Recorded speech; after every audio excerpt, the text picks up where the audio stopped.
சுவாசம் பதிப்பகம் வழங்கும் ஜெயராமன் ரகுநாதனின் வென்றார்கள் நின்றார்கள் புத்தகம். உழைப்பால் உயர்ந்த தமிழ்நாட்டு தொழிலதிபர்களின் வெற்றி கதைகள். புத்தகத்தை பெற திரையில் தெரியும் எண்ணை தொடர்பு கொள்ளவும்.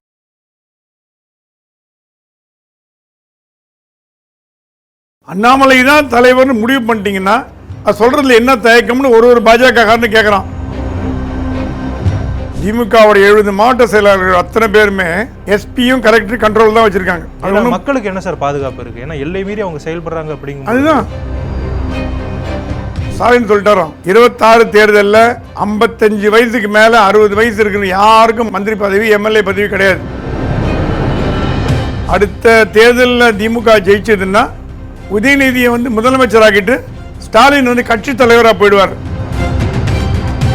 இல்லை, ஒருவேளை அப்படி ஒத்துக்கிட்டாலுமே இப்போ தேர்தல் வேலைகள் பார்க்கும் பொழுது அவங்க திமுகவுக்கு எதிராகவே வேலை செய்ய வாய்ப்பு இருக்குல்ல சார்? அப்படி தேர்தல் வேலை ஒழுங்காக செய்யலாம், கட்சி விட்டு நீக்கிட்டாங்கன்னா என்ன பண்ணுவீங்க? இந்த ஆயுதத்தை பாஜக கண்டிப்பாக கையில் எடுக்கும். இது மட்டும் எடுக்க போறது இல்லை, சனாதனத்தை கையில் எடுக்க போகுது. பாஜக ரொம்ப கிளவர் பார்ட்டி. அது திமுகவை எப்படி காலி பண்ணணும்னு காங்கிரஸை வச்சே காலி பண்ண பார்க்கும்.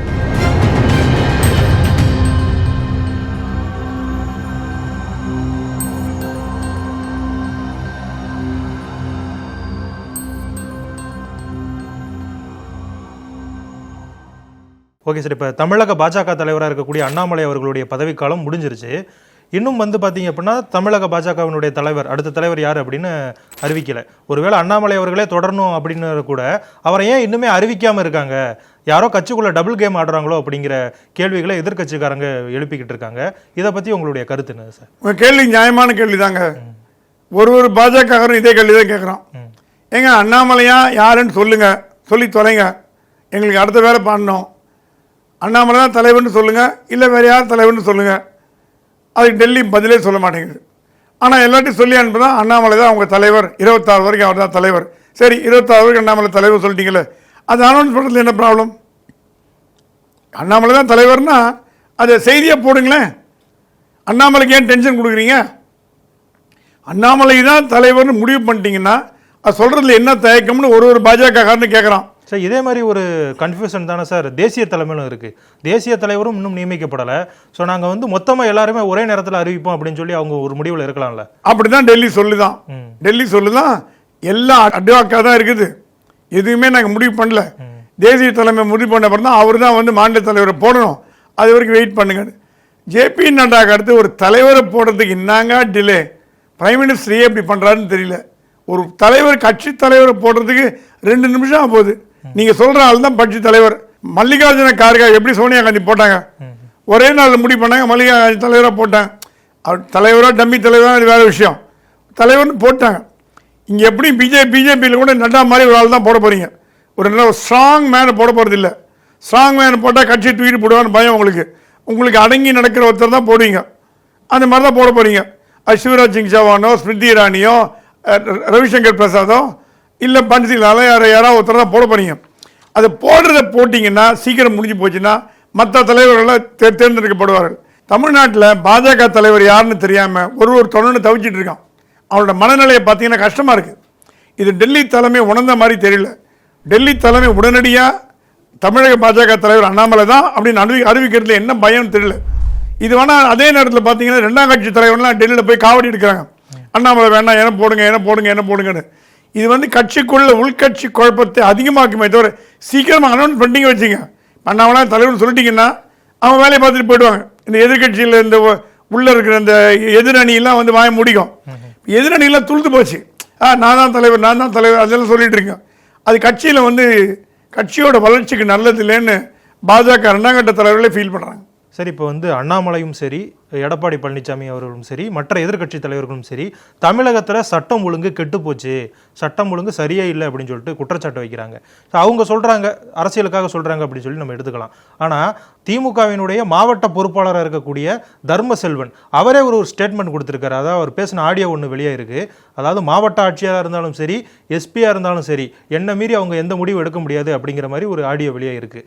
ஸோ இது அப்பட்டமாக தெரியுதில்ல சார், சட்டம் ஒழுங்கு அப்படிங்கிறது சீர்கெட்டு போயிருக்கு அப்படிங்கிறது. இதை நீங்கள் எப்படி பார்க்குறீங்க? உங்களுக்கு இந்த ஆடியோவே தான் உங்களுக்கு தெரிய வருது. ஆனால் திமுகவுடைய எல்லா மாவட்ட செயலாளர்களும் இதான் பண்ணுறாங்க. திமுகவுடைய 70 மாவட்ட செயலாளர்கள் அத்தனை பேருமே எஸ்பியும் கலெக்டர் கண்ட்ரோல் தான் வச்சுருக்காங்க. மக்களுக்கு என்ன சார் பாதுகாப்பு இருக்கு? ஏன்னா எல்லை மீறி அவங்க செயல்படுறாங்க அப்படிங்கும். அதுதான் சட்டம் ஒழுங்கு கெட்டு போச்சுன்னு சொன்னாங்கன்னா அது உண்மை இருக்கு. சட்டம் ஒழுங்கு கெட்டு போகாம இப்போ நடக்கிற காரியங்கள்லாம், டெய்லி நடக்கிற காரியங்கள்லாம் சட்டம் ஒழுங்கு ஒழுங்காக இருக்கான்னு போலீஸ் கை கட்டி நிற்குது. எந்த ஸ்டெப்பும் எடுக்க மாட்டேங்குது. எப்பவுமே சொல்லுவாங்க, பத்திரிகையாளர், மூத்த பத்திரிகையாளர், என்னோட சீனியர்லாம் சொல்லுவாங்க, திமுக ஆட்சிக்கு வந்தால் சட்டம் ஒழுங்கு காலாவதி ஆகும். அதிமுக ஜெயலலிதா ஆட்சிக்கு வந்தாலும் சட்டம் ஒழுங்கு கையில் எடுத்துப்பாங்க, ரவுடிசம் கண்ட்ரோல் பண்ணுவாங்க, ஸ்ட்ரிக்டாக போலீஸ் டிபார்ட்மெண்ட்டை கையில் வச்சுப்பாங்க. திமுக ஆட்சி, நான் சொல்ல இப்போ இல்லை, 25 வருஷத்துக்கு முன்னாடியே, 30 வருஷத்துக்கு முன்னாடியே திமுக ஆட்சி வந்தால் சட்டம் ஒழுங்கு முதல்ல பாதிக்கப்படும், ரவுடி ராஜ்யம் அதிகமாகும் அப்படின்னு சொல்லுவாங்க. ஸ்டாலின் அந்த மாதிரி செய்ய மாட்டார் நம்ம எதிர்பார்த்தோம். ஆனால் அவர் கூட இருக்க கட்சிக்காரங்கள்லாம் எவ்வளோ மந்திரிங்க வந்து கலெக்டரை மிரட்டுறது நம்ம பார்த்துருக்கோம் டிவியில். இப்போது சமூக ஊடகம் வந்து நிறையா சோஷியல் மீடியா நல்ல பிரமாதமாகிட்டு வருது. சோஷியல் மீடியாவால் பல்வேறு அவலங்கள் வெளியில் தெரியுது. ஆனால் தனிமையில், தனி அறையில் கூப்பிட்டு போலீஸையோ, அந்த ஊர் எஸ்பியோ, கலெக்டரையோ, ஒரு மாவட்ட தலைவர் மிரட்டினார்னா நமக்கு தெரிய போகிறது இல்லை. கண்டிப்பாக. ஆனால் மிரட்டுறாங்கன்றது உண்மை. ஏன்னா பல தகவல் நம்மளுக்கு வருது. பார்த்தீங்கன்னா ஒரு மாவட்ட செயலர் குறுநில மன்னர் மாதிரி செயல்படுறாங்க. இப்போ என்னென்னா பாதி அமைச்சர்கள், அமைச்சர் ப்ளஸ் மாவட்ட செயலாளர், அவங்களுக்கு வேணுங்கிற சொன்ன பேச்சு கேட்குற எஸ்பியை போடுறாங்க, சொன்ன பேச்சு கேட்குற கலெக்டரை போடுறாங்க. முந்தானத்தி கூட ஒரு கலெக்டர் வந்து தப்பாக பேசினா ஒரு குழந்தையோட ஒரு மேட்டரில், மகாபாரதி தூக்கி அடிச்சாங்க அவரை. அந்த மகாபாரதி வேணும்னு கேட்டது யாரு? அந்த மாவட்ட மந்திரி. இப்போ அந்த மந்திரி எங்கே கொண்டு போய் மூஞ்சி வச்சுப்பாரு? ஏன்னா அவங்க வந்து ஐஏஎஸ்ல திறமைக்கு முக்கியத்துவம் கொடுக்கல, என் சொன்ன பேச்சு கேட்குற ஐஏஎஸ் கலெக்டர் வேணும். அது அவர் மூளை இருந்தாலும் மூளை இல்லாட்டியும் சரி, படிச்சிருந்தாலும் படிக்காட்டியும் சரி, செயல்பட்டாலும் செயல்படாட்டியும் சரி, என் பேச்சு கேட்கணும் அப்படின்னு அவனுக்கு வேணுங்கிற ஆளுங்கள் எல்லாம் மாவட்ட செயலாளர்லாம் போடுறாங்க. மாவட்ட செயலாளர் கட்டுப்பாட்டில் தான் அந்த மாவட்டம் இருக்குது. That includes SP and collector. இது எந்த ஒரு அதிசயமோ தெரியாத விஷயமோ எல்லா பத்திரிகையாளர்களுக்கும் தெரியும், எல்லா ஊடகவியலாளர்களுக்கும் தெரியும், அனைத்து கட்சிக்காரருக்கும் தெரியும். இந்த ஆடியோ வெளியே வந்ததுனால இந்த உண்மைன்னு தெரிய வந்தது. இல்லைன்னா மறுக்கப்பட்டிருக்கும். அதெல்லாம் ஒன்றும் கிடையாதுங்க. எந்த எஸ்பி மாவட்ட செயலாளர் மீறி செயல்பட முடியும்? யோசிச்சு பாருங்க. உடனடியாக மாற்றப்படுவார். ஒரு எஸ்பி வந்து ஒரு அரசியல் கட்சி தலைவரை கடுமையாக தாக்குறார், அந்த எஸ்பியை வந்து பாதுகாக்கிறாங்க. எஸ்பியோட வேலை அரசியல் கட்சி தலைவர் திட்டுறதில்லை. சரி, அப்படியே அந்த அரசியல் கட்சி தலைவர் சொன்னார்னா அதை கடந்து போகணும். இப்போ டிஜிபியோ கமிஷனர் தான் போலீஸ் இன்சார்ஜ், அவங்க தான் ப்ரெஸ் கான்ஃபரன்ஸ் கொடுப்பாங்க. அது மாதிரி மாவட்டத்தில் இருக்க எஸ்பி கொடுப்பாங்க. என்ன பேசுவாங்கன்னா சட்டம் ஒழுங்கு பற்றி தான் பேசுவாங்க, அரசியல் பேசக்கூடாது. ஆனால் இப்போ அரசியல்லாம் பேச ஆரம்பிச்சிட்டாங்க. அது தப்பாக ரைட்டாக அவங்களுக்குள்ள போக விரும்பலை. ஆனால் என்ன நடக்குதுன்னா தமிழ்நாட்டில் போலீஸ் வந்து ஆட்சியாளர் கைமீறி போச்சான்னா கைமீறி போச்சு. அவங்களை கண்ட்ரோல் பண்ண முடியல. கண்ட்ரோல் பண்ண முடியாததுனால என்ன ஆகிடுது, ஒரு பக்கம் பார்த்தீங்கன்னா அடங்கி போய் இவங்க சொன்ன பேச்சு கேட்டுட்டு இருக்காங்க. இதனால் வந்து சட்டம் ஒழுங்கு சீர்குலைஞ்சு போச்சு. ஏன்னா வெங்க வயலில் ஒன்றும் பண்ண முடியல. எல்லாமே எல்லா ஊர்லேயும் இது மாதிரி ஒரு 10 நிமிஷம் சொல்லிட்டே போகலாம்.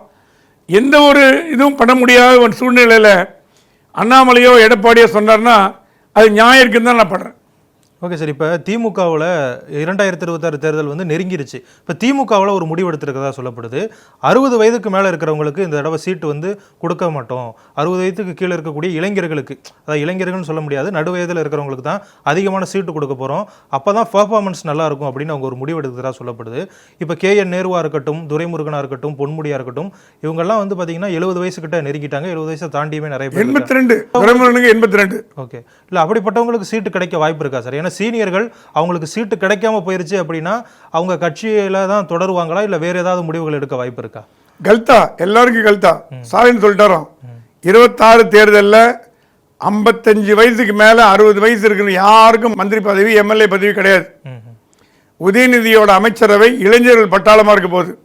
அவர் உதயநிதி சொல்லிட்டாராம், அப்பா இந்த ஓல்டு பீப்புள் எனக்கு கொடுத்தீங்கன்னா என்னால் வேலை செய்ய முடியாது, அவங்கள வச்சு என்னால் வேலை செய்ய முடியும், இல்லை மொத்த நடக்கிறதுக்கு கஷ்டப்படுறாங்க, எனக்கு ஓடணும், ரன்னிங் ரேஸ் ஓடுற மாதிரி ஒன்று மேரத்தான் ஓடணும், அதனால் எனக்கு வந்து யங்ஸ்டர் தான் வேணும், தாத்தா டீமெல்லாம் எங்கிட்ட கொடுக்காதீங்க.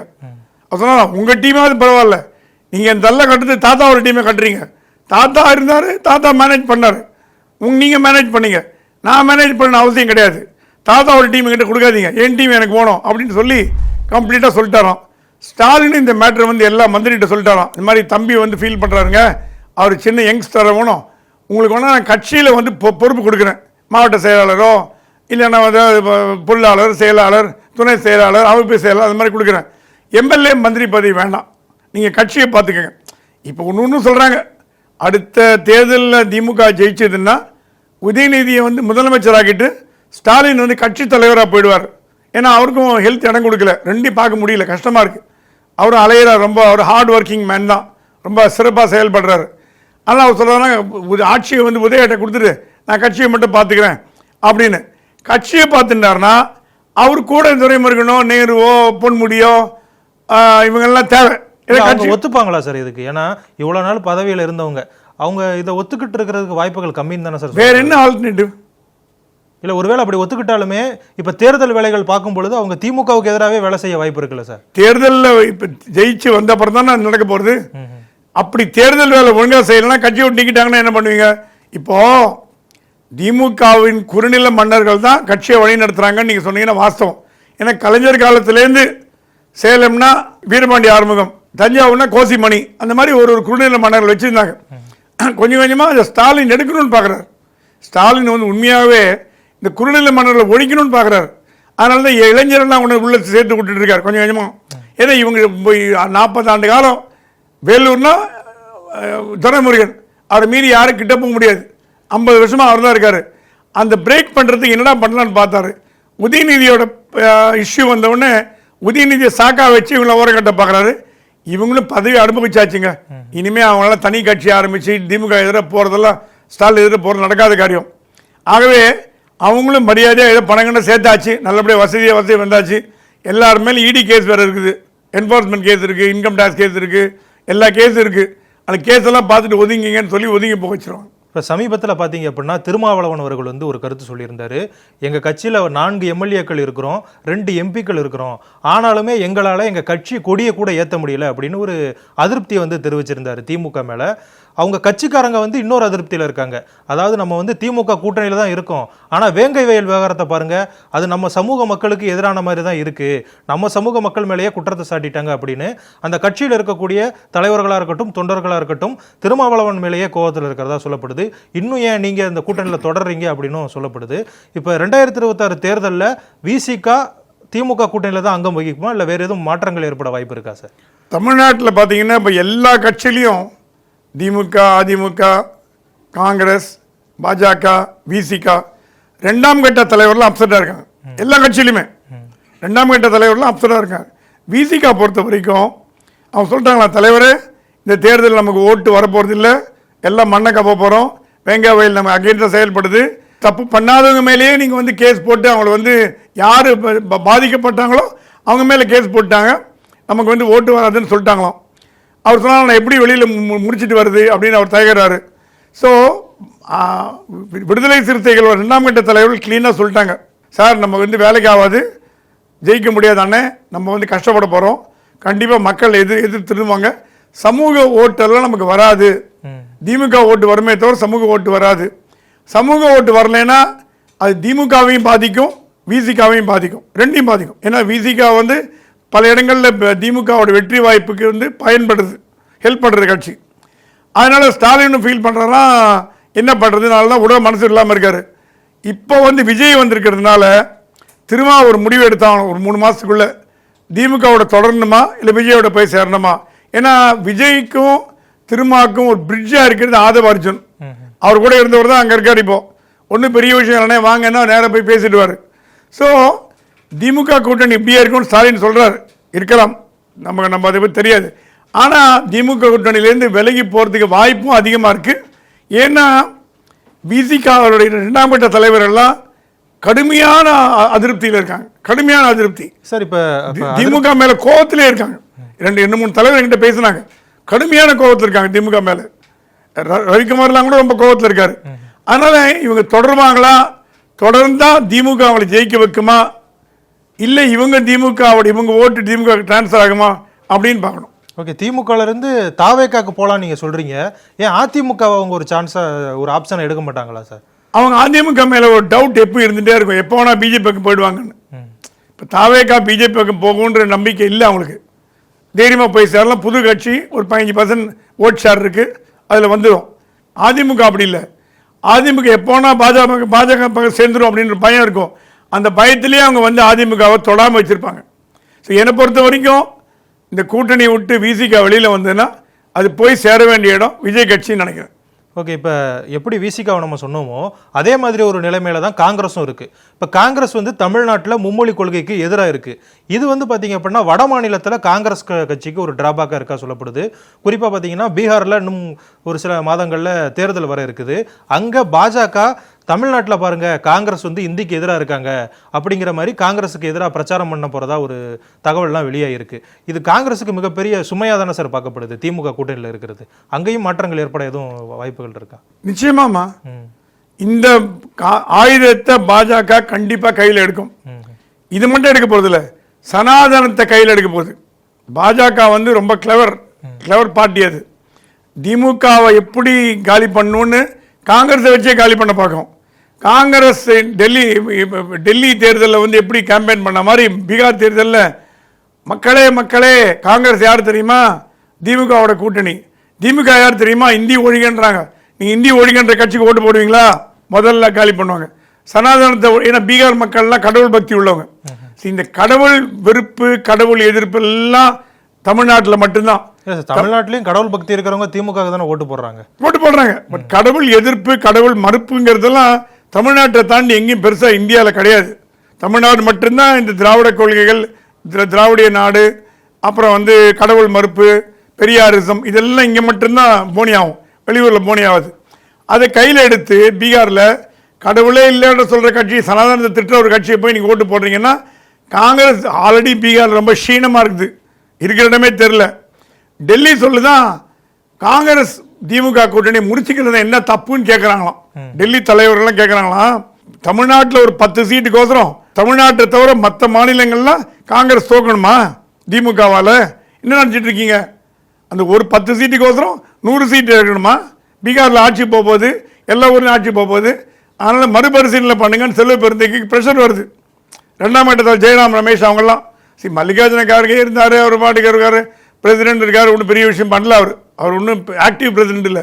இப்போ ஜெயராம் ரமேஷ் இவங்கெல்லாம் கொஞ்சம், அபிஷேக் மனு சிங்வி இவங்கெல்லாம் கொஞ்சம் ஸ்மார்ட் பீப்புள். இல்லை, ஒரு வாரத்துக்கு முன்னாடி கூட தமிழ்நாட்டில் இருக்கக்கூடிய காங்கிரஸ் தலைவர்கள் நிறைய பேர் செல்வ பெருந்தகைக்கு எதிராகவே போய் தலைமையை வந்து நிறைய. ஆமாம், அதான் ஒரு காங்கிரஸ் தலைவர் சொன்னார், செல்வ பெருந்தகை அட்டை இல்லாத திமுக மெம்பர், உறுப்பினர் அட்டை இல்லாத திமுக மெம்பர் எங்கிட்ட சொன்னார். ஒரு முக்கியமான காங்கிரஸ் தலைவர், செல்வ பெருந்தகை திமுக அட்டை உறுப்பினர் கார்டு இல்லாத திமுக மெம்பர், இவர் எப்படி கட்சி நடத்துது? P Chidambaram upset, Thangabalu upset, Krishnasamy upset, Thirunavukkarasar upset, எல்லாம் அப்செட். அது காங்கிரஸோட கல்ச்சர்னு வச்சுக்கோங்க, அது ஒன்றும் பண்ண முடியாது. ஆனாலும் காங்கிரஸ்காரெல்லாம் சொல்கிறாங்களாம், திமுகவோட கூட்டணி போனால் நமக்கு சரிப்பட்டு வராது, நம்ம விஜய் மாதிரி யாராவது பிடிச்சிக்கலாம், நமக்கு ஒரு 10 சீட்டு வரும். விஜயோட கூட்டணி போனீங்கன்னா நார்த் இந்தியாவில் அவங்களுக்கு ப்ராப்ளம் கிடையாது. பாஜக வந்து இந்த கூட்டணி இந்தி கூட்டணி அப்படிலாம் சொல்ல முடியாது, ஏன்னா தனி கூட்டணி இது. அந்த மாதிரி ஒரு கொள்கை வச்சிங்கன்னா மற்ற வட மாநிலங்களில் பாதிப்பு வராது. இப்போ திமுகவால் வட மாநிலங்களில் பாதிப்பு வருது.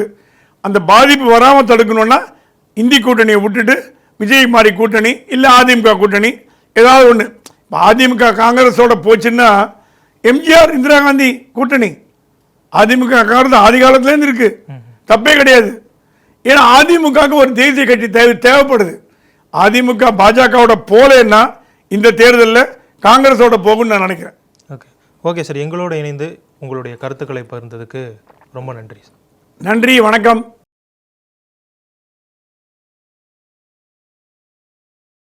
நிறைய பேர் வந்து சாருடைய மறைவுக்கு காரணம் என்ன அப்படின்றத ரொம்ப வருத்தத்தோட வந்து எங்ககிட்ட கேட்டுட்டு இருந்தாங்க சார். நீங்க அதை சொன்னீங்கன்னா கொஞ்சம் மக்களுக்கு ஆறுதலாக இருக்கும் சார். அவருடைய இடைவிடாத உழைப்பு, மக்களுக்காக சேவை செய்யணும் அப்படிங்கிற ஒரே எண்ணத்துல வந்து அவர் இரவு பகல் பாராம. இந்த மாதிரி ஆன்மீகம் மற்றும் ஜோதிடம் சார்ந்த இன்னும் பல வீடியோக்கள் பார்க்கணுமா? மறக்காம திருவருள் டிவிக்கு சப்ஸ்கிரைப் பண்ணுங்க. திருவருள் டிவியுடைய சேனல் லிங்க் இந்த வீடியோடைய டிஸ்கிரிப்ஷன்ல இருக்கு.